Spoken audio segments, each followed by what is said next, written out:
Piriformis syndrome is caused by a tight piriformis muscle irritating the sciatic nerve. But static stretching often doesn't help because the piriformis can be tight and short or tight and long. The key is to relax the piriformis muscle, not to stretch it. So here's how to fix it once and for all using dynamic stretching and strengthening.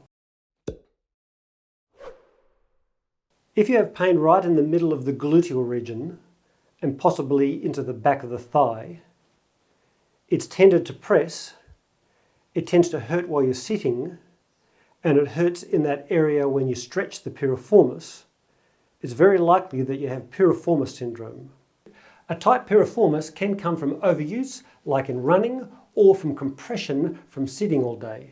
So try to avoid intense sport and prolonged sitting until you start to feel better.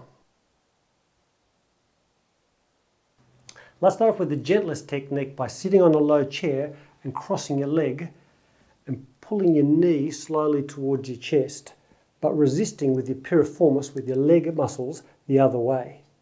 Then returning the other direction, but maintaining that resistance between your hands and your leg. And then doing that lightly and repetitiously as far as you can in each direction for 1 minute once a day. Over time, you can increase the resistance. This increases the blood flow to the muscles, and it gets the parts of the muscle that are stuck in a contracted state to start moving again. The second exercise is a classic clam exercise, but with a hold with the piriformis in its shortest position. I like to do this up against a wall so that my leg moves, but my pelvis stays nice and still. With one foot on top of the other against the wall, and your pelvis and back firmly against the wall, slowly lift the knee of the involved side up as far as it will go, hold for 5 seconds, and then slowly lower down again.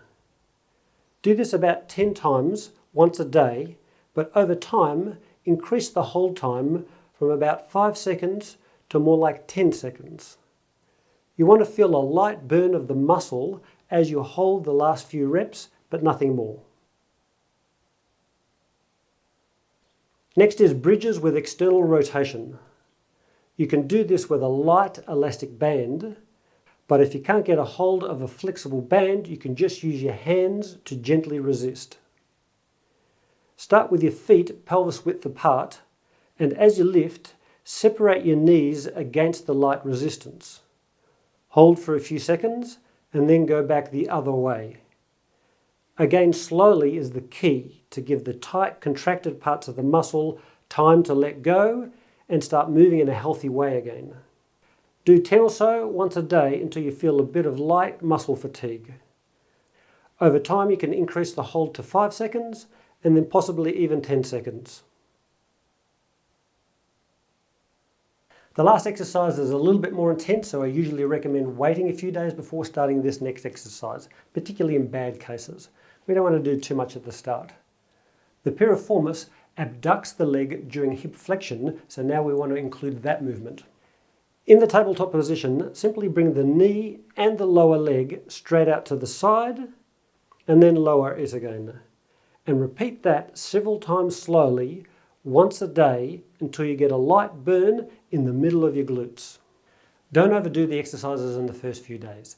At first, all we want to do is lengthen and shorten the piriformis against light resistance using the first 2 exercises. Over time, as the muscles start to loosen, the focus becomes more on strengthening the muscles to prevent recurrence. And we can do this by gradually increasing the resistance and the length of the time of the holds.